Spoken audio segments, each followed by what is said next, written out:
Mukunda jewellery Hanamkonda ప్రారంభోత్సవ offer flat 20% VA December 14 నుండి 22 వరకు. ఏంటి ఇంతమంది ఉన్నాగా మీరు కాలు మీద కాలేసుకొని కూర్చున్నారు? అదెట్టా? ఈ కాలు నాదే, ఈ కాలు నాదే. నా కాలు మీద కాలేసుకుని కూర్చుంటే ఈ ఓనర్ మీద వేసున్నా ఏమే? మా ఓనర్కు బ్రాండ్ ఉందిలేండి. మీ పుష్పరాజ్కి ఎలా ఉందో మాకు ఐ డ్రీమ్ బ్రాండ్ ఉంది.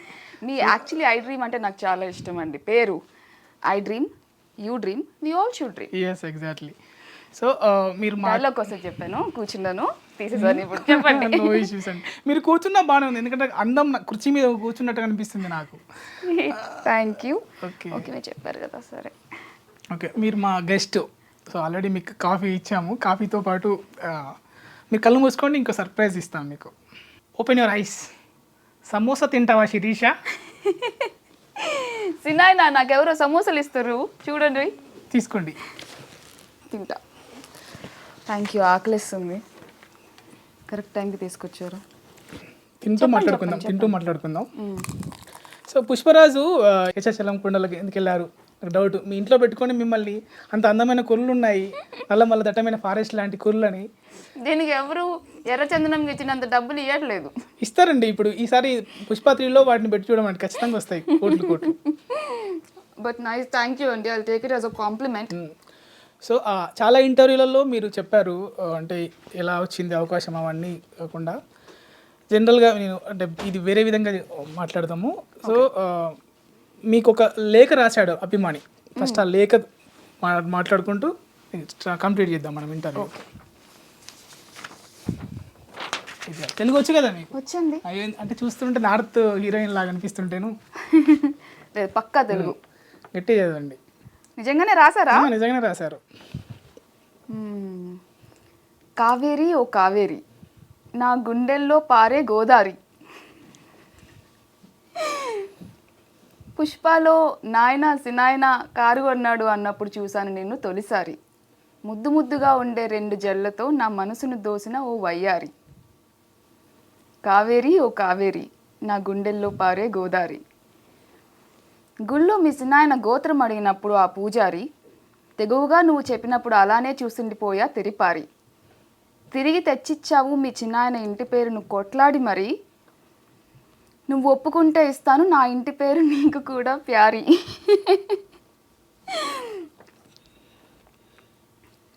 ఆల్రెడీ పార్ట్ 2లో నీకు పెళ్ళైందని పడబోకు నువ్వు బేజారి. స్క్రిప్ట్ మార్చేస్తాను సుకుమార్ సార్ ఇంట్లో చెరపడి ఓ రాత్రి. కావేరి ఓ కావేరి, నా గుండెల్లో పారే గోదారి. తరువాత అన్నీ నేనే అవుతా మీ సినాయన కుడి భుజంగా మారి. అంతేకాదు చేయిస్తా మీ సినాయనకు ఎడమ భుజం సర్జరీ. కేశవ ఉన్నాడని నీకొద్దు ఏ కంగారి, పంపించేస్తా జైలుకు వాడిని ఏదైనా కేసులో ఇరికించి మరి. కావేరి నువ్వు డోంట్ వరీ, పుష్ప 3 మొత్తం మనమే ఇక మరి. ఆహా, పెద్ద ప్లానే. ఇంకా చాలా చెప్పాలని ఉంది కానీ సరిపోదు ఈ 1 పేజీ, ఎందుకంటే పుష్ప 3ది ర్యామ్ పేజీ. ఇట్లు మీ చిట్ చాట్ విత్ చారీ. అంత అభిమానం అండి మరి మీకు. చాలా బాగుందండి. అక్కడక్కడ మీకు అంటే చాలా డైలాగ్స్ అంటే తక్కువ ఉన్నా కానీ మీ రోల్ కీ రోల్ అని చెప్పొచ్చు. సో అనిపించిందా మాకు డైలాగ్స్ లేవే, బట్ మీ కీ రోల్ అయినా అది కానీ డైలాగ్స్ లేవని అనిపించిందా మీకు ఏమైనా? డైలాగ్స్ ఎన్ని ఉన్నాయని కౌంట్ చేసుకునే దానికన్నా, ఎక్స్ప్రెషన్స్ ఎన్ని ఉన్నాయని కౌంట్ చేసుకునే దానికన్నా స్టోరీలో ఇంపాక్ట్ ఉంది కదండి. యాక్చువల్లీ కొన్ని సార్లు డైలాగ్ లేకుండా యాక్ట్ చేయడమే కష్టం అవుతుంది. డైలాగ్ చెప్పేస్తే మాట్లాడినప్పుడు మన ఇద్దరు మాట్లాడినప్పుడు ఎలా ఉంటుందో అలా మాట్లాడచ్చు. సపోజ్ ఆ క్లైమాక్స్ ఫైట్కి ఇచ్చే రియాక్షన్స్ కానీ అది చాలా కష్టమైనదండి. నేను చాలా ఏ షూట్కి అంత కంగారు పడలేదు, కానీ నేను క్లైమాక్స్ ఫైట్ షూట్కి చాలా కంగారు పడ్డా. బికాస్ నా నుంచి వచ్చే ఎక్స్ప్రెషన్స్ ఆ ఇంపాక్ట్కి యాడ్ చేయాలి. లేకపోతే ఆ ఫైట్, ఇప్పుడు నా కోసం జరుగుతున్న ఫైట్ నా ఎక్స్ప్రెషన్ అంత కరెక్ట్గా పడకపోతే ఇబ్బంది అవుతుంది. సో దట్ ఫైట్ రియాక్షన్స్ ఎలా తీసుకుంటారంటే ఫైట్ మొత్తం అయిపోతూ ఉంటుంది, తర్వాత క్లోజప్స్ తీసుకుంటారు మ్యాక్సిమం టైమ్స్. సైమల్టేనియస్గా జరగదు, ఒకేసారి తీసుకోరు అది. సో కాబట్టి ఆ ఎక్స్ప్రెషన్స్ చాలా కష్టం. మాటలేముంది, మాట్లాడేయచ్చు, ఎక్స్ప్రెషన్స్ కొంచెం కష్టం. సో అంటే అన్నీ ఉంచారు కదా, ఎడిటింగ్లో కొన్ని సీన్లు పోయి ఉంటాయి. సో ఆ డైలాగ్ ఒకసారి మాకు ఎడిటింగ్లో తీసేసిన డైలాగ్ చెప్పాలి మాకు. ఎడిటింగ్లో తీసేసిన డైలాగా? మీకు నచ్చిన డైలాగు, ఎడిటింగ్లో తీసేసిన డైలాగ్. దో ఆడ కాలు మీద కాలు వేసుకుని కూర్చుంటాడు చూడు, ఆయనే మా చిన్న సూపర్. అంటే ఇప్పుడు మీరు ఫస్ట్ స్టార్టింగ్లో పుష్ప 1లో అంతే క్యారెక్టర్, తర్వాత అప్పుడే మీకు మీ పైన సీన్లు తీశారా పుష్ప 2వి, లేదంటే అది ఒకటే తీసేసి మిమ్మల్ని పంపించారా? స్టోరీ సిచ్యువేషన్ సీన్స్ అవన్నీ స్టోరీ పరంగా అవి అప్పుడు ఉన్నాయండి సేమ్. కాకపోతే లెంత్ పెరుగుతున్న కొద్దీ పార్ట్గా డివైడ్ చేశారు కదా. సో షూట్ నేను ఎంత చేశానో అంతే ఉంది సినిమాలో. ఒక చిన్న సీన్ పోయింది, బట్ అది పార్ట్ 2లో వచ్చేసింది మళ్ళీ. సో పార్ట్ 2లో ఇంత ఉంటుంది మీ క్యారెక్టరైజేషన్ అని మీరు ఊహించారా? అంటే చెప్పారా ముందే సుకుమార్ గారు? తెలుసు కదా నాకు. సో కథ ప్రకారం పుష్ప అనే కథ సార్ అప్పుడు అనుకున్నప్పుడే, ఒక సినిమా కథ అనుకున్నప్పుడే, క్యారెక్టర్స్ అనుకున్నప్పుడే నాకు లుక్ టెస్ట్ అవన్నీ చేశారు. సో నాకు జరగబోయే సిచ్యువేషన్స్ ఏంటి, సీన్స్ ఏంటి అవి నాకు ముందే తెలుసు. 2020లోనే నాకు స్టోరీ తెలుసు. కథ మొత్తం చెప్పేశారా? కథ మొత్తం ఎందుకు చెప్తారు? నా క్యారెక్టరైజేషన్ మాత్రం చెప్పారా? ఎవరి క్యారెక్టర్ది వాళ్ళకే చెప్తారు. సో నా క్యారెక్టర్ ద్వారా ఏమవుతుంది, ఎంత ఇంపాక్ట్ ఉండబోతుంది అని నాకు అప్పుడే తెలుసు.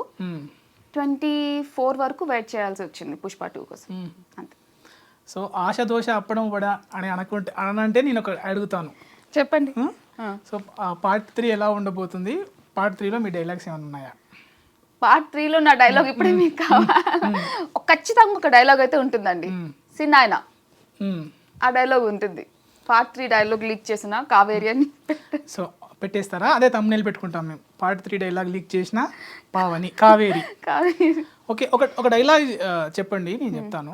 పుష్ప అంటే ఇంటర్నేషనల్ అనుకుంటేవా యూనివర్సల్ అనండి. ఓ మార్చారా? ఏంది పుష్ప అంటే ఇంటర్నేషనల్ అనుకుంటేవా యూనివర్స్? బాగుంది. మీ డైలాగ్తో పాటు మీ స్టోరీని కూడా లీక్ చేశారు. నేను చెప్పనా? మీరు చెప్పింది నాకు ఇందాక స్టోరీ ఏది చెప్పండి. నేనేం చెప్పలేదు, మీకు ఏమైనా అనిపిస్తే మీరు చెప్పండి. పుష్ప 3లో మొత్తము ఏమంటారు, రాకెట్ల పైన స్మగ్లింగ్ ఉంటుంది, అంతరిక్షంలో ప్లాట్లు కొని అక్కడికి వాళ్ళకి ఫర్నిచర్, ఎర్రచందనం ఫర్నిచర్ పోతుంది. ఏలియన్స్ కి ఫర్నిచర్ సప్లై ఆల్రెడీ ఇక్కడికి నుంచి వెళ్తున్నారు కదా, ప్లాట్లు కొనుక్కుంటున్నారు కదా, అక్కడ వాళ్ళకి అక్కడ సప్లై చేస్తారు. అప్పుడు డాలర్స్లో ఉంటుంది పుష్ప వ్యాపారం. అప్పుడు అంటే ఈ రావు రమేష్ అప్పుడు పిఎం అవుతాడు. సో అక్కడ పుష్ప 3లో చంద్రమండలం పైన ఉంటుంది ఐటెం సాంగ్, అది హాలీవుడ్ హీరోయిన్తో అని మీరు చెప్పాను. ఇది నిజమేనా? సుకు సార్, చారి గారి దగ్గర ఐడియాస్ బాగున్నాయి, మీరు ఒకసారి కొంచెం వినండి ఐడియాస్. ఇప్పుడు ఇది మీరు చెప్పినట్టుగా నేనేం చెప్పలేదు, అన్ని ఇలా చేస్తున్నారు అందరూ. వాళ్ళు చెప్పేస్తున్నారు, నేను చెప్తున్నానని తమ్నేల్ మీరే అన్నారు కదా, ఈ తమ్నేల్ వేసుకోండి పుష్ప డైలాగ్ లీక్ అయితే అన్నారు కదా. అవును, డైలాగ్ అయితే లీక్ చేసే కదా, ఖచ్చితంగా ఒక డైలాగ్ ఉంటుంది, సినాయన ఉంటుంది.